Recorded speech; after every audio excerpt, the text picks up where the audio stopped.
So it's very apparent after watching the first episode of Tokyo Ghoul Re that anime onlys, you got shafted. Like, yeah, you're not gonna understand anything. Like, if you watch season 1 and season 2, or even if you just watch season 1, you're not gonna understand anything. You're not. Yeah, I'm just gonna say right now, you will be absolutely lost. You'll have no idea what the hell is going on. So, this is quite the birthday gift for me. I mean, today's my birthday, and I never would have thought I would have gotten a Tokyo Ghoul re-anime for it. Now, I don't know if that's a good or a bad thing, because, I mean, there's a lot to talk about when it comes to the first episode that was released. Now, I'm just going to say right now that if you are somehow an anime only, I don't recommend you to watch Tokyo Ghoul Re. I'm just going to say, like, you can watch it after you finish the first manga, read the, part 1, then you can dive into Tokyo Ghoul Re, but if you have only seen the anime, season 1, and then Route A, then you honestly are not going to understand anything. You're probably not even going to like it, because you don't know what's probably going on. So, just FYI, if you're anime only, I recommend just go read the manga.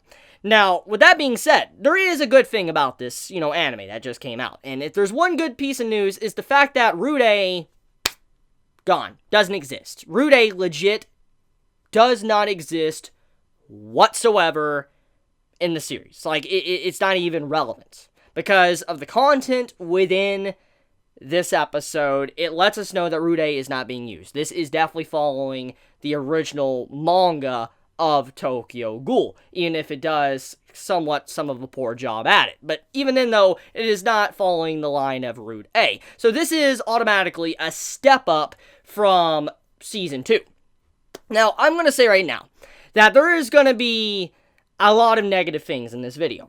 And there is going to be some positive as well. I will talk about positive things. There is some good things about this episode. There is. Not gonna lie. Yes, I know you're like, whoa, Chibi, you saying something positive about Tokyo Ghoul anime? Like, what? Yeah, there is some really good positives about it, actually. But there is some negatives, and there is some concerns. But this is the first episode, so I'm not gonna let it, completely hold me back and say that this is automatically gonna be a bad anime adaptation. But there is some things I will talk about. So, number one, I'm just gonna say positive things first, and then I'm gonna get into negative. Positive stuff, automatically, art and animation, complete step up. Complete step up from Season 1 and Season 2. I don't know how many of you remember, but Season 1 did have some good animation here and there, but there was often times that it just looked really bad.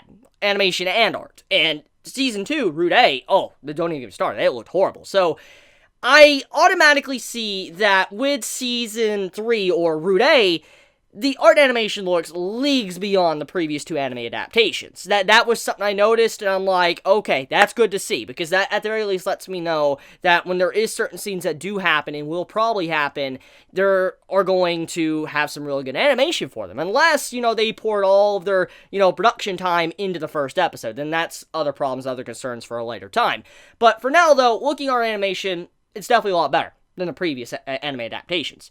Music, I expected the music to be good, honestly. Who did not expect the music to be good? Let's be real here. Tokyo Ghoul, if there's one thing that they did do right with first season and second season, is that the music was always spot on, sound effects spot on, it was beautiful. And even to this day, I listen to the soundtracks while I reread chapters or read Tokyo Ghoul, I listen to the soundtracks. So that just goes to show how good the OST for the anime was. So, going into this, I expected the music to be decent, or very good, and it was. I liked the music that was used, I liked, everything when it came to the opening as well, which that is what I want to get into. Opening, I say it holds up, actually. Opening, music-wise, it definitely is up there in terms of, Unravel, in my opinion. I don't think it's better than Glassy Sky. I know many have, more of opinion to say Unravel's better than Glassy Sky, but I've always preferred Glassy Sky over all the other TG songs. And I gotta say, this song right here does hold up to Unravel.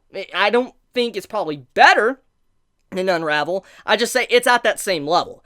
And I like the music choice. Great singer, everything about it, very good. But let's talk about the visuals, okay? Visual standpoint of the opening, it's good. But there's some concerns I have with the visuals within.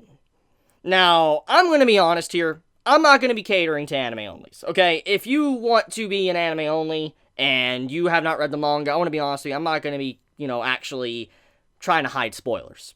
Being real, okay? So if you don't want to be spoiled, and you're somehow still trying to be an anime only, do not watch this video, because I want to be talking about a lot of manga content. So, with that being said, in the opening song, there is visuals that are shown. We see Furuta, we see Eto, and automatically, when I see those scenes, it lets me know where this anime adaptation is going to go. How far, at the very least, it's going to go, thanks to those visuals alone. Just as a quick reminder, okay? The Furuta reveal and Eto stuff we saw at the end of the opening song that came out for Tokyo Ghoul Re, that stuff happens in the mid-50s, chapter 50s. Yeah, in chapter 50 plus, that stuff happens. So, we know for a fact that this anime adaptation is going to go up to the Rosewald extermination arc. When Tsukiyama's family is being hunted down, that is how far, at the very least, this anime is going to go. And if I had to assume anything, that would mean that this anime adaptation, if it does end around that part, it's going to end probably when the Black Reaper pops up. That's probably where the anime will end, which will, in a way, parallel season 1 of Tokyo Ghoul, because you remember when Kanki made his transformation, and he, took out Jason? That's where technically season 1 ended. So, I could see that being a cool little nifty thing. If that's where they end it, it would parallel the first season, but season 1 wasn't really anything to write home about. So, yeah. But that is probably where the anime is going to end. It's probably going to end somewhere around there. Now, is that a good thing? Is that a bad thing? Well, honestly, it's a bad thing in my opinion, but it could be a good thing. So, let me explain. This episode adapted around 5 to 7 chapters. I don't know the exact chapter number, forgive me. I did actually reread through this volume to see kind of what was different and all that. And there's quite a bit. Things change, which I will get into. But they adapted quite a bit of content. Almost the entirety of volume 1 of Tokyo Ghoul Re in the first episode. Yeah. But this lets me know that they are trying to do a similar format to Tokyo Ghoul Season 1. Tokyo Ghoul Season 1, it did follow the manga content in some ways, but it excluded some things that clarified future plot points and made things make sense and added some characterization. And I noticed they started to do the exact same thing with this. And with them making it to like 5 or 6 chapters an episode, they could easily get up to the Rosewald extermination arc. That's around in the mid-50s to around 60. So, if they are planning to have 12 episodes, which I've heard there are apparently only going to be 12 episodes, that would mean that it's going to be very rushed, because it'll be 5 to 6 chapters per episode. That's a lot of chapters, okay? Normally, when it comes to anime adaptations from a manga, they like to adapt maybe 2 to 3 chapters per episode. But with this one, you adapt 5 to 6, maybe 7, that's concerning. Because a lot of dialogue is going to be cut out and just completely axed, not clarified at all, which, that's upsetting. Now, here's the thing, okay? The stuff they cut out in the first episode, there is some major things they did cut out, but it's nothing so bad that can't be corrected. So I'm not saying I dislike the anime yet. It could potentially be a very good anime adaptation of Tokyo Ghoul Re. But to discuss the things that were kind of cut out, I actually have a list here. I'm just going to read off of what I wrote down. Here's the things they kind of cut out from the first episode that was in the chapters that they adapted. RC cells and what they are. Now, like I said, I'm not catering to anime only, so I'm going to go full into spoilers and stuff. As we know, RC cells, it's, red child cells. It's, what ghouls have within them. It's also what regular human beings have within them. And this is what they need to be able to produce a Kagane. RC cells are very important. This is also what ghouls thrive off of. They need RC cells to be able to continue to live.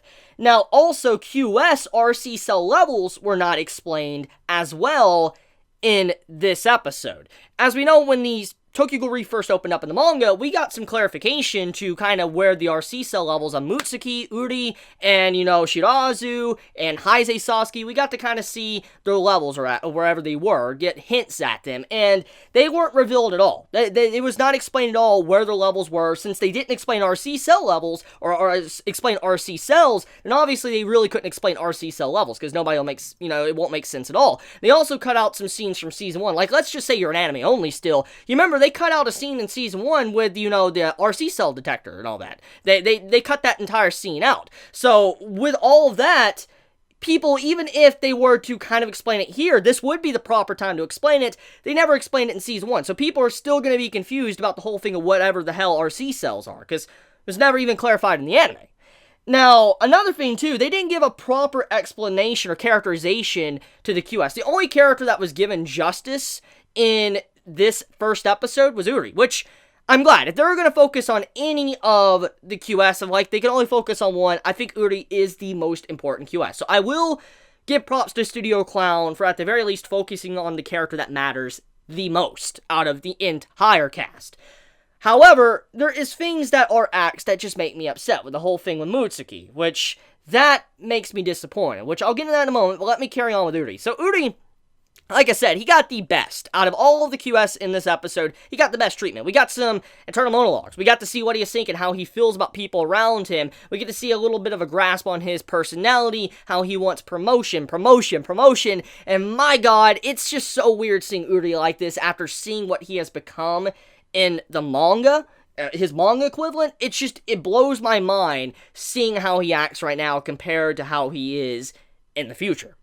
And I like that. I think that Studio Clown, the animators, all that, the way they adapted his character, they definitely got, the line across of how he is as a person. He's kind of scummy. He only cares about himself. He only wants his own promotion. He obviously has some daddy issues because his father died and all that. We could see that when he was being told to retreat. And I mean, overall, I just think the way they did it, they nailed his character properly. So I actually have no complaints. When it comes to Uri as a character, I do believe they could have added a little bit more scenes with him to clarify some of his dialogue and all that. But overall, I think he was nailed perfectly. I think if you were somehow an anime only, you were able to grasp his character well enough. Now, Mutsuki, let's get into her. So, Mutsuki,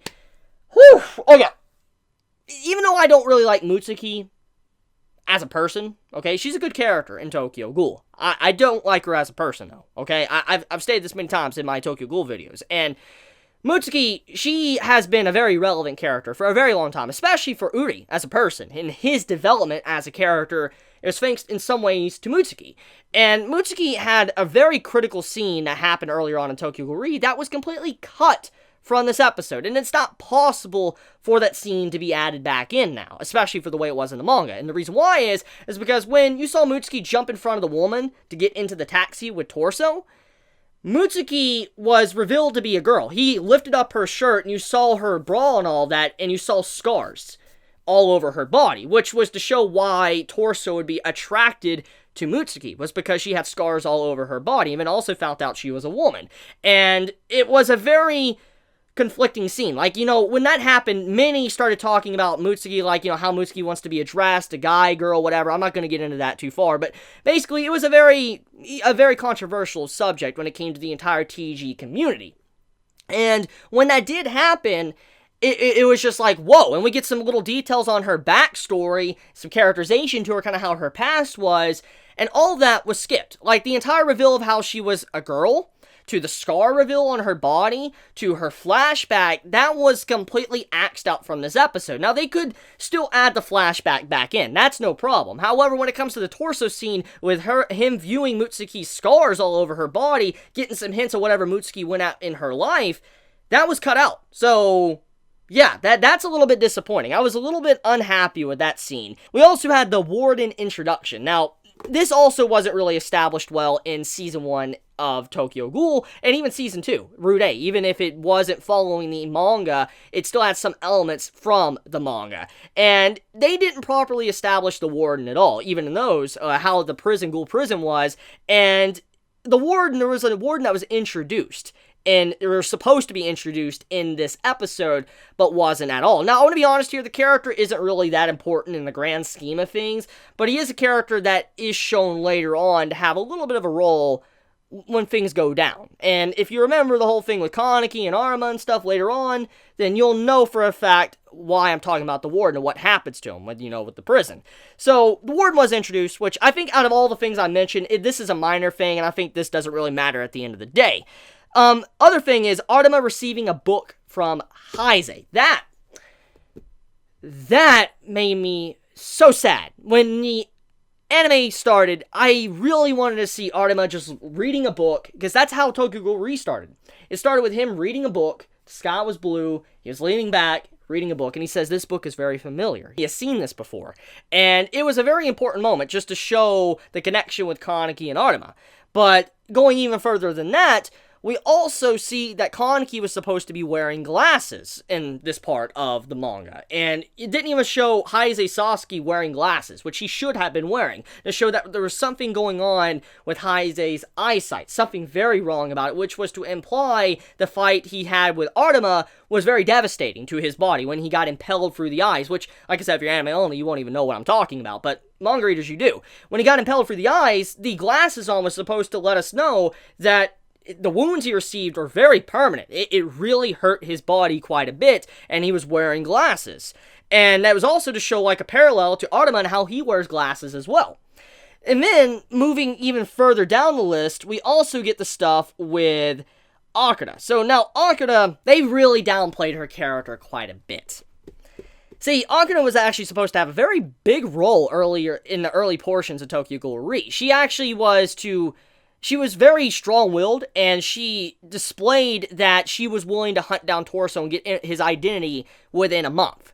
And that's what she said to, Shimaguchi and all that, what she was saying to him. And that argument, that scene in this episode that was supposed to lead to that, saying that she was going to hunt down Torso, and she would do it in a month, and then Heise Sasuke was supposed to bring up, like, a countermeasures act and all that, talking about the guidelines and stuff of CCG, which that wasn't mentioned at all. So it downplayed Heise's ability as an investigator, and it also downplayed Akira as well, and her being how she was in CCG after everything that happened to Almond.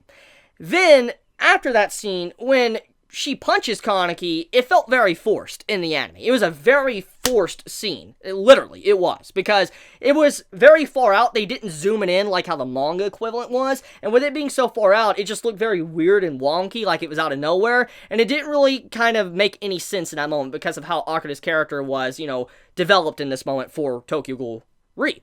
And also, they didn't address the fact that Kaneki, he looks at Akira like a mother figure. That was also a thing. He looks at Akira as a mother figure and Arma as a father figure, and he looks at the QS as his children, or his family, brothers and sisters. And once again, that also was skipped. And if you know the manga, you know how important this is for Heise as a character, and also how important this is for Kaneki in general. How he is when it comes to his mother, how it comes to his family, what he's always wanted, the dream he lives. This is very important. So with that being gone, yeah, it won't make sense for later on in Tokyo Ghoul Re if that is not added back in. Now, that scene, that could be added back in. So, I'm not going to be really that upset with that scene. That could be added, like, the explanation to the mother and father figure. I think that could be added, but that is something, too. We also have the Torso investigation. It's not properly explained at all. There's actually a full chapter dedicated to diving into who Torso is, what type of person he is, like his overall ways he hunts people. I mean, it was slightly explained, showing that he has habits of traveling around in a car, and he has habits of, going near hospitals. I do give credit there, but overall, there was many more details that were kind of asked about Torso that needed to be added in. I believe the reason why they didn't really show any of that is probably because of censorship reasons, which is to be expected. There was supposed to be a head scene where, like, a head was on a plate, but that wasn't shown at all because, like I said, censorship. And I know how Japan is when it comes to censorship, so I didn't expect anything less, honestly. And I don't blame, the animators or the studio for that at all. I will not blame them. That's common. But that does let me believe that if they're going to be censoring stuff like that with Torso, then Mutsuki's entire flashback is definitely going to be completely censored. It's a given because of that. Then we also have the stuff with the Centipede mask, or Centipede in general. So we get to see Heise communicate with a Kaneki within him, his mind at the end. And that scene, he was supposed to have a centipede mask on. It's a very iconic scene. I'm willing to bet all of you have probably seen it here or there. You're seeing Heisei Sasuke with a shot face, and you see Centipede right behind him with his, like, centipede face, like, mask and all that, looking at Kaneki. It was a very disturbing scene, and that was not shown in this episode. They just made a plain-looking Kaneki, white-haired Kaneki, go over Sasuke's shoulder. That's sad, because I like Centipede, and not seeing that mask made me a little bit upset. Then, we also have the stuff with how this is wanting to be more like a battle shonen than anything else. It was very apparent from this first episode that Studio Clown wanted to get to the serpent scene very quick. They're like, chop, chop, chop, let's get to that serpent scene with Nishiki, let's get there very quickly. We need to get there, because we need to keep everybody entertained. And I'm just thinking to myself, like, who are you trying to entertain right now? Because, obviously, anime-onlys, they can't be watching this, because if they do, they're not going to understand anything, and if you're a manga reader, you already know what's going to happen, and the only reason why you're probably watching the anime is because you're a fan of the manga, and so you want to watch the anime for scenes, and the thing is, I don't think Studio Clown really gets the fact that the fans of the series don't really just always care about battles and action in Tokyo Ghoul. It's not the main aspect of the series. It's actually the psychological elements and the combos between the characters and how they develop. It's a seinen for a reason. But for some reason, they decided to once again focus on the battle aspects to try to keep people's attention for the first episode, which, like I said, if they were trying to do it for anime-onlys, then I would understand. But this isn't meant for anime-onlys, obviously. So, who are they trying to cater to right now? If they're trying to cater to the manga readers, then they should have kept to the script and kept everything in the episode. But they decided to skip to fights. You see where I'm going with this? Hopefully I'm not the only one to understand that. So, I just feel like there's a big problem there. It's like they don't really know who they're making this show for. Anyways, I guess that's about it. I mean, I think the anime has potential to be good, but I do believe at the end of the day, it's probably going to be, once again, another shallow form of its manga equivalent, which I'm sad to say. I didn't have high expectations for the Tokyo Ghoul reanime, to be honest here. But I did go into it hoping that maybe Studio Clown could redeem themselves. The entire team and all, could redeem themselves for this new adaptation. But that doesn't seem to be the case. And I wish we would get a proper anime adaptation. I know there's going to be already many on the comments saying, Chibi, just like it. You got an anime, just like it. Be happy, be satisfied. And look, okay, I am happy it's getting an anime. I mean, it does mean that Tokyo Ghoul is going to gain more popularity, which will help out Ishida in long term. I'm happy about that. It's just like, it's my same thought process on Berserk. It's just like, if you're going to make something, do a good adaptation of it. And if you can't, then just don't do it. Like, just sometimes some manga cannot be turned into an anime. It just can't. And that's just what I've come to expect from Berserk, and it just seems like that's probably going to be the problem for Tokyo Ghoul as well. Just some manga and some pieces of literature cannot be adapted. And here you go. Here's the explanation right now. So, yeah, I expect to see a lot of comments trying to say, Chibi, stop being so picky. But if you really have been with a manga, or if you have been a fan of the series, most likely you should understand where I'm coming from. I'm not saying that the episode was truly bad, like 100% bad. It had some good qualities to it. It just, there's so many things that it could have had, and it could be a lot better, but it's not. So I want to end it with that. I'll see you guys next week for episode 2. I might do a live reaction to it. Let me know in the comments below if you do. I love you guys. You have a wonderful day. If you enjoy my content, please subscribe. If you like this video, please leave a like. And with that, Chibi out.